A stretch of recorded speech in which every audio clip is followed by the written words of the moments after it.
자, 하나님 말씀 베드로전서 우리 2장 1절에서 8절까지 말씀 함께 보겠습니다. 베드로전서 2장 1절에서 8절까지 말씀 함께 교독하시도록 하겠습니다.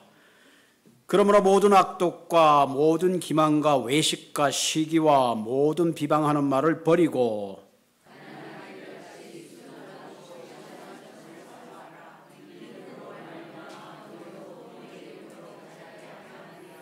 너희가 주의 인자하심을 맛보았으면 그리하라.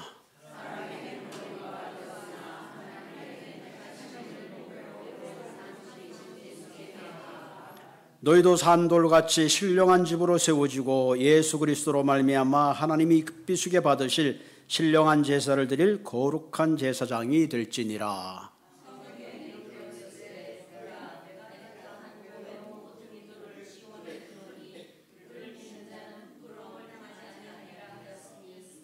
예, 제가 5절까지만 이렇게 카피를 해놨는데 제가 사실은 5절까지가 내용이거든요. 제가 가다가 보니까 여기까지 말씀이라서 제가 마지막 그러므로 믿는 너희에게 보배이나 믿지 않은 자에게는 건축자들이 버린 그 돌이 모퉁이의 머릿돌이 되고 또한 걸려 넘어지게 하는 바위가 되었다 하였느니라. 그들이 말씀을 순종하지 않으므로 넘어지나니 이는 그들을 이렇게 정하신 것이라. 아멘. 자, 이럴 때 성경을 갖고 오신 분과 안 갖고 오신 분들의 확연한 차이가 나네요.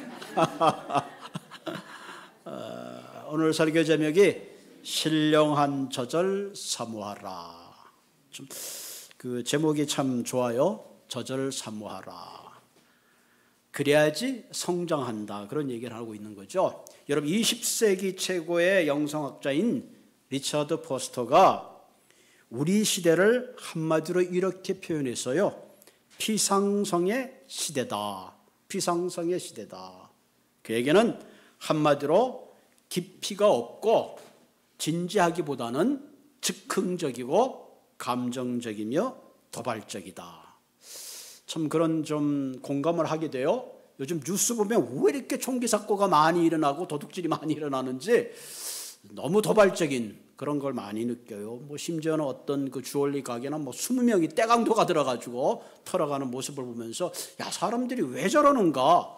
너무 정말 즉흥적이고 도발적이다. 아무 생각이 없는 것 같아요. 그런 거 보면 오늘 이 시대를 참 잘 진단하고 있지 않나 그런 생각이 듭니다. 음식도 뜸들이는 음식보다는 그냥 간단하게 간편한 음식들. 요즘은 음식을 시켜놓고 가서 기다리는 것도 힘들어가지고 앱으로 다 오더하고 가서 픽업이 옵니다.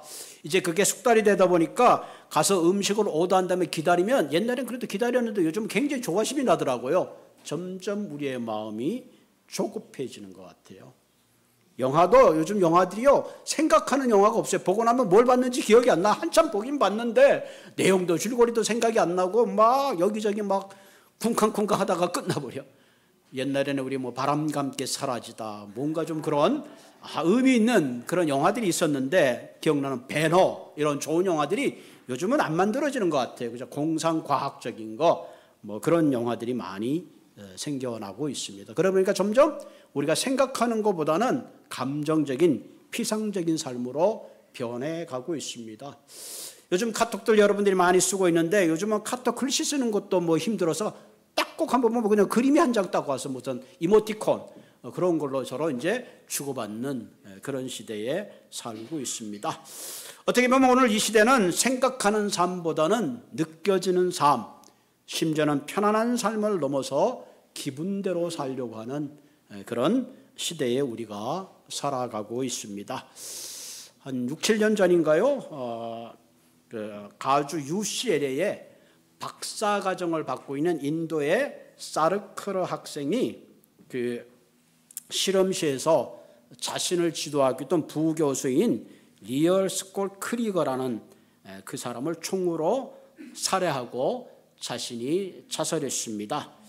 이 사르카르는 인도에서 항공우주학을 전공했고 스탠포드 대학에서 석사학위를 받았습니다. 그리고 UCLA에서 박사학위 과정을 밟고 있었어요. 왜 이런 일이 벌어졌느냐? 조사를 했더니 자신의 연구 실적을 조 교수가 가로채는 거에 어떤 의분을 참지 못하고 그렇게 했다. 아무리 그래도 명분이 되질 않죠. 문제는 경찰이 조사했더니 그 집안에 소위 말하면 살생부 명단이 발견돼서 많은 사람들이 경악했다고 합니다. 여러분 생각해서요. 이 스탠포드 대학에서 석사학위를 받고 UCL에서 박사학위 정도 받으면 적어도 사회에서는 엘리트 아니에요? 이런 사람이 왜 이런 극단적인 선택을 하게 됐을까? 좀 더 자신의 미래를 생각하고 가정을 생각하고 이웃을 생각했더라면 이런 결단적인 결말이 아닌 새로운 아름다운 결론을 지을 수 있을 텐데 하는 퍽이나 아쉬운 마음이 듭니다. 왜 그랬을까? 어떻게 보면 이 모든 것들이 피상적인 삶에 길들여진 그런 잘못된 삶의 배경 때문에 그렇지 않나 해서 잘못 마음이 메어집니다. 요즘 유튜브에 많은 것들이 나왔는지 얼마 전에 유튜브를 보고 깜짝 놀랐어요. 뭐 초등학교 학생이 교감 선생님 얼굴을 때리더라고. 또 그걸 맞고 계세요. 왜 그런 거 했더니 그거 괜히 잘못해 건드렸다가는 무슨 아동보호 학대법으로 처벌받는다는 거야. 그 뉴스를 두고 너무 깜짝 놀랐어요. 아니 그 아이가 처벌하는 그 타이밍을 놓쳐버리게 되면 결국은 어떻게 되겠는가 사회가. 그런 참 안타까운 마음이 들었어요. 요즘은 점점 자신만을 위해 달라고 하죠. 내 기빈대로 살려고 하는 그런 사람이 많으면 많을수록 사회는 공멸을 향하여 치달을 수밖에 없어요. 그래서 생각하고 무거운 주제보다는 그저 가볍고 감성적인 터치에 치중하다가 보니까 점점 우리의 생각이 고갈해지고 심지어 우리가 신앙생활하는 우리조차도 점점 그런 얄팍한 신앙생활에 길들여져 있지 않나 하는 그런 큰 염려를 하게 됩니다. 심지어 우리가 신앙생활하고 교회생활해도 어떤 분은 그래요. 목사님 너무 조직에 깊게 들어가는 걸 저를 원치 않습니다. 적당한 거리를 두고 신앙생활하고 싶습니다. 심지어는 기도를 해도 깊은 기도이보다는 그저 형식적인 기도에 일관하 있는 거기에 젖어 있는 심지어는 예배를 들어도 주님을 만나는 예배의 감격보다는 목사님 빨리 설교 끝나고 김치찌개 먹어야 될 텐데 이런 그 제밥에 관심이 있어서 우리의 예배가 좀 피상적으로 그렇게 되고 있지 않나 하는 그런 참 염려를 하게 됩니다. 복음에 잡혀서 생활하기보다는 세상에 잡혀서 생활하는 우리들의 현 주소를 우리는 이 시간에 돌아볼 필요가 있습니다.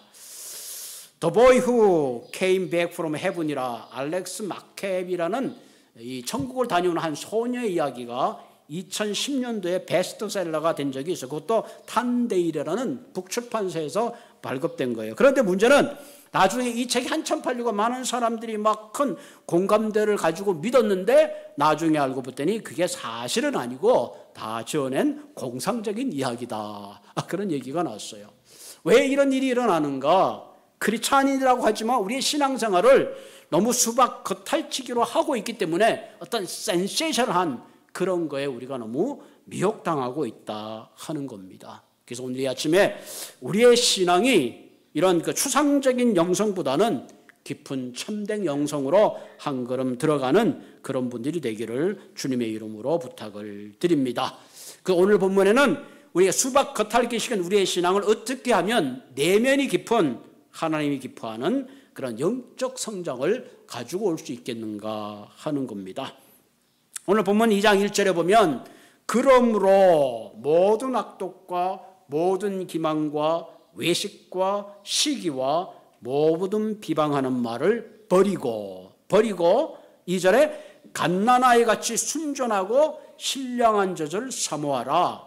이는 너희로 말미암아 구원에 이르도록 자라게 한다. 그런 말씀을 하고 있습니다. 그러므로 therefore 그러므로는 앞장과 연결되어 있죠. 그 앞에 24절에 어떤 내용이냐면은 모든 육체는 풀과 같고 모든 영광은 풀의 꽃과 같으며 풀은 마르고 꽃은 떨어지되 오직 주의 말씀은 세세토록 있도다. 세상에 영원한 건 하나도 없다는 거죠.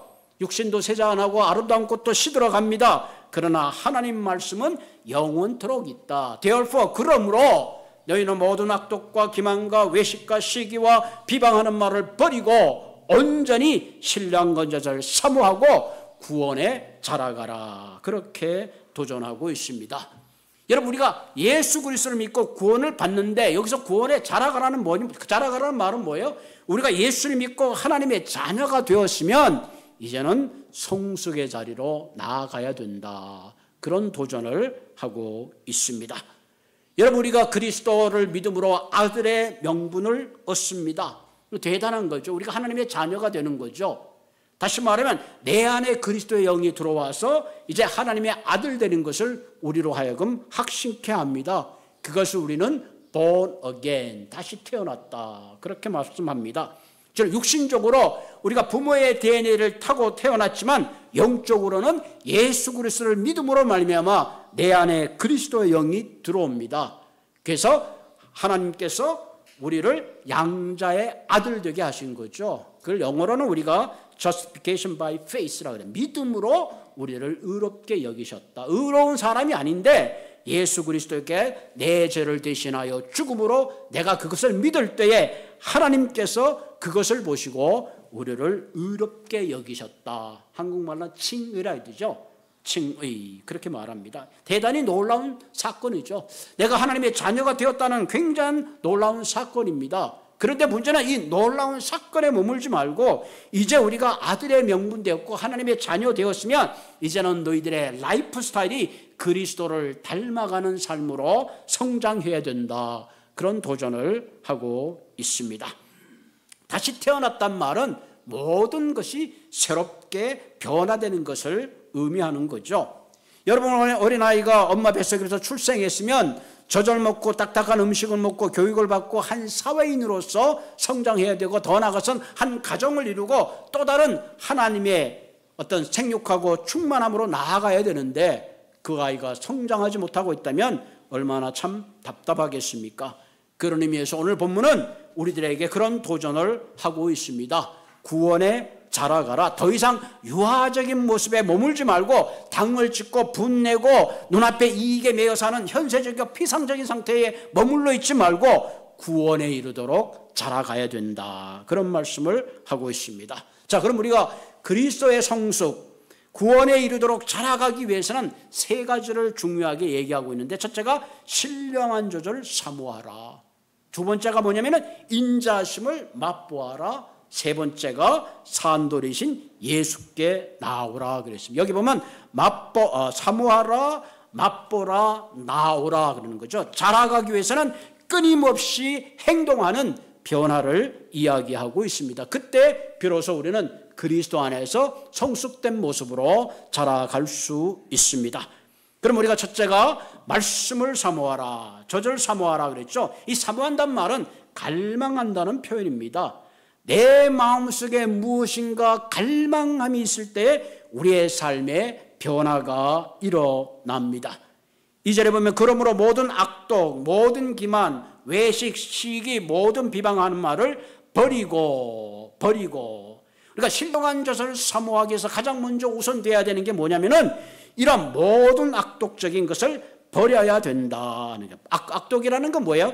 남을 해치려는 악한 의도를 말합니다.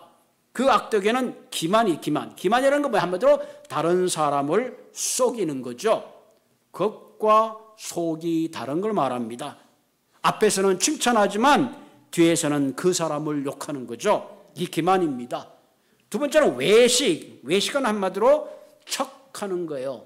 잘난 척하는 것, 고상한 척하는 것, 특별한 척하는 것, 그게 외식입니다.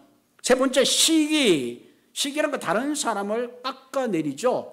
아, 그분은 참 너무 나이스하고 참 좋은데 그것 때문에 오겠티야 그러면서 슬그머니 이렇게 시기하죠.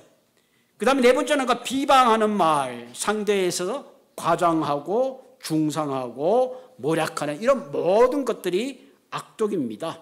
이런 것을 버리고 온전한 마음으로 순전한 젖을 사모하라 하는 것. 여기에 나오는 이 모든 것들은 다른 사람에게 있는 게 아니고 저와 여러분들의 마음 속에 있는 것입니다.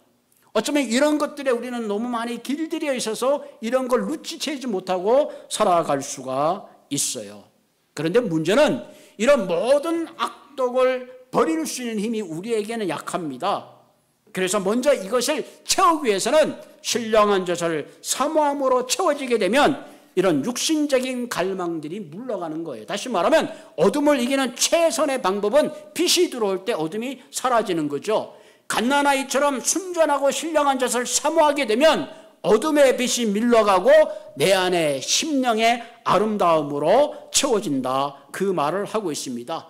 여기서 신령한 젖이라는 것은 그 안에 말씀에 있던 복음, 즉 하나님의 말씀을 의미합니다. 이 사모한다는 말을 영어로 craving한다, 영어로 이렇게 표현했어요.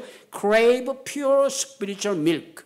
마치 어린아이가 태어나서 어머니의 젖을 잡아당기듯이 그리스도의 말씀을 잡아당기는 거죠. 우리 조연이 하루는 아빠 요즘 그냥 월남국수가 땡긴다 그러던가. 땡긴다 몰라도 어디서 들었냐? 땡긴대. 여러분, 내가 어떤 음식이 땡기는 거, 이게 크레이빙 하는 거예요. 그러니까 젖을 사모한다는 것은 말씀이 땡기는 거예요. 여러분, 말씀이 땡기세요? 에? 말씀이 땡겨야 됩니다. 그래야지 우리가 자라갈 수가 있어요. 어린아이가 엄마의 젖이 땡길 때 거기서 성장이 일어나는 거죠. Thirsty for. 그래서 시편은 다윗은 목마른 사슴이 시냇물을 갈망하듯이 내 영혼이 주를 찾기에 갈망합니다. 이게 다윗이 가졌던 위대함이고 하나님이 그래서 다윗을 좋아한 거예요. 진정 내 안에 하나님의 말씀이 충만할 때에 그 말씀의 능력이 내 안에 있는 모든 악독과 기망을 몰아내는 능력이 되는 겁니다. 아멘. 그렇지 않으면요 똑같이 살 수밖에 없어요. 내가 주께 범죄치 않게 하여 주의 말씀을 내 마음에 두었나이다. 다윗도 우리와 같은 성격이 같은 사람이잖아요. 내가 주께 범죄치 않게 주의 말씀을 내 마음에 두었나이다. 내 마음에 주의 말씀을 두면 하나님이 기뻐하는 일을 하게 되기 때문에 그래요. 여호수아 1장 8절에 보면 이 율법책을 내 입에서 떠나지 말게 하며 주야로 그것을 묵상하여 그 안에 기록된 대로 다 지켜 행하라. 그리하면 내가 평탄하게 될 것이요 내가 형통하리라. 아멘. 형통의 삶의 비결이 뭡니까? 말씀이 나를 주장하도록 하는 거죠. 그래서 모든 성경은 하나님의 감동으로 된 것으로 교훈과 책망과 바르게 함과 의로 교육하기에 유익한다. 그래야지만 이거 구원에서 자라가고 성숙한 크리스찬이 될 수 있다 하는 얘기입니다. 사랑하는 성도 여러분, 우리는 늘 하나님의 말씀에 잡혀 있어야 합니다. 주일날 제가 자는 설교 말씀 가지고 먹고 살기는 힘들어요. 여러분, 오늘 주일 점심 한번 먹고 일주일 지낼 수 있겠어요? 또 저녁 먹어야 되죠? 내일 아침 먹어야죠? 그래야지 우리가 건강함을 유지하듯이 똑같습니다. 말씀을 읽고 그것을 습관화하고 말씀하고 공부하고 사모해야 됩니다. 말씀이 내 안에 있으면 그것이 뿌리가 내리고 아름다운 열매를 거두게 되는 겁니다. 말씀에 갈망이 있을 때에 우리의 삶이 변화되고 아름다워지는 겁니다. 반대로 말씀에 갈망이 없으면 어떻게 되느냐? 결국 악독과 기망으로 인하여 악의 열매를 거둘 수밖에 없습니다. 여러분, 가만히 생각해 보세요. 내 마음에 무엇에 땡기고 있는가? 세상의 재미에 땡기고 있는가? 아니면 그리스도의 사랑과 젖을 사모함으로 땡기는 거 있는가? 그런 자신에게 물어보고 오늘 이 시간부터 우리가 구원의 성숙한 모습으로 자라가기 위해서는 말씀을 사모하는 한 분 한 분 되시기를 주님의 이름으로 부탁을 드립니다. 사실 여러분들 그 마음만 먹으면요 굉장히 참 많은 소스들이 있어요. 요즘은 이제 큰 성경 안 들고 다니더라도 핸드폰에 다 있잖아요. 해설까지 나와 있어요. 아침에 눈 뜨면 제일 먼저 핸드폰 켜고 딴 거 하지 마시고 말씀 묵상하는 그런 습관을 기르세요. 며칠 하다 보면 잊어버리면 또 다시 하는 거예요. 그렇게 반복하다 보면 어느덧 일어나면서 거룩한 습관을 갖게 돼요. 내가 거룩한 습관을 가지게 되면 그 습관이 내 운명을 변화시키는 겁니다. 사역에 사로잡힌 욕심 많은 두 친구가 길을 가고 있는데 한 천사가 나타났어요. 누구든지 나중에 소원을 말하는 사람에게 내가 갑절에 그 소원을 들어주겠다 그랬어요. 두 사람 다 이 욕심이 많은 친구니까 네가 먼저 해라. 자기가 이제 더 많은 복을 받고 싶으니까 네가 먼저라 내가 먼저 옥신곡신하다가 결국은 결판이 안 났어요. 그랬더니 제일 먼저 한 사람이 천사 보고 이렇게 했어요. 내 눈 한쪽을 빼주십시오. 어떻게 됐겠습니까? 두 번째 있는 사람은 두 눈을 빼달라는 얘기죠. 이것이 인간이 가지고 있는 모진 심성입니다. 나만 불행할 게 아니라, 나만 아플 게 아니라 내가 불행하면 너도 불행해야 된다는 거예요. 인간이 가지고 있는 이 아주 나쁜 속성입니다. 한마디로 나도 아프지만 너도 아파야 된다는 거죠. 이런 것들을 우리는 버려야 된다는 거죠. 우리는 이렇게 살면 안 된다. 내가 행복해지기 위해서는 너도 행복해져야 된다는 거예요. 그래야지 아름다운 공동체가 이루어지는 겁니다. 여러분, 나만 잘 산다고 되나요? 옆에 도둑놈이 있는데 같이 잘 살아야죠. 나만 기쁘면 됩니까? 옆에서 슬퍼하는데. 내 안에 악독과 모든 기만이 가득 차면 우리는 공멸의 길을 걸 수밖에 없습니다. 그러나 내 안에 신령한 젖을 사모하고 말씀이 내 안에 채워지게 되면 우리는 함께 더불어 주님이 원하시는 아름다운 삶을 살게 될 줄로 믿습니다. 오늘 이 시간 여러분 결단하세요. 다시 한번 말씀으로 돌아가시기 바랍니다. 말씀 앞에 서지 않고는 결코 우리의 본성을 이길 수가 없습니다. 왜? 세상을 향하여 우리의 마음이 땡기기 때문에 그렇습니다. 두 번째로 그리스도 안에서 자라기 위해서는 바른 체험이 필요합니다. 우리가 신령한 젖을 사모하고 내 안에 그리스도의 말씀이 채워지면 그 다음에 뭐예요? 하나님에 대한 만남, 바른 체험이 필요해요. 여러분, 기독교는 관념과 이성의 차원을 넘어서 체험의 종교입니다. 그래서 본문 3절에 보면 뭐라고 그랬어요? 너희가 주의 인자하심을 맛보았으면 그리하라는 거예요. 너희들이 그리스도를 만나고 그리스도의 사랑을 깨닫고 그 은혜를 알았으면 그 은혜 가운데 성장하고 머무르라, 그런 얘기를 하고 있습니다. 아무리 보기 좋은 음식도요, 보지 못하면, 맛보지 못하면 소용이 없어요. 여러분, 우리 신앙생활 하는 것도 신앙의 체험이 있어야 돼요. 구경하는 거로 충분치 않아요. 오늘 성경에 보니까 뭐라고 하세요? 맛보았으면, 맛을 보았다는 건 뭐예요? 체험했다 하는 겁니다. 더욱 깊은 영성을 추구하기 위해서는 반드시 그리스도 안에 만남의 아름다운 체험이 있어야 합니다. 시편 34편 8절에 보면 너희는 여호와의 선하심을 맛보아 알지어다. 그에게 피하는 자는 복이 있도다. 이게 무슨 말이에요? 선하심을 나는 맛보았다는 거예요. 하나님의 보호하심, 내가 하나님께 피할 때 하나님이 나를 도우시는 걸 내가 경험했다는 겁니다. 다윗이 한 고백입니다. 다윗이 사울에게 쫓겨서 브레센 땅까지 피신을 가게 됐어요. 그곳에는 자기를 알아보는 사람이 없는 줄 알았더니 거기에 아비멜렉의 신하가 다윗을 알아봐서 당신은 골리앗을 죽인 이 이스라엘의 사울의 사위가 그 순간에 자기의 신분이 발각됐잖아요. 그래서 다윗은 거기서 침을 흘리면서 미친 척을 하면서 겨우 생명을 구하게 됐어요. 그때 다윗이 경험한 게 이거예요. 내가 그때 죽을 수밖에 없었는데 하나님의 선하심이 나를 도우셨구나. 그런 철저하게 하나님이 자기를 도우심을 경험했던 거예요.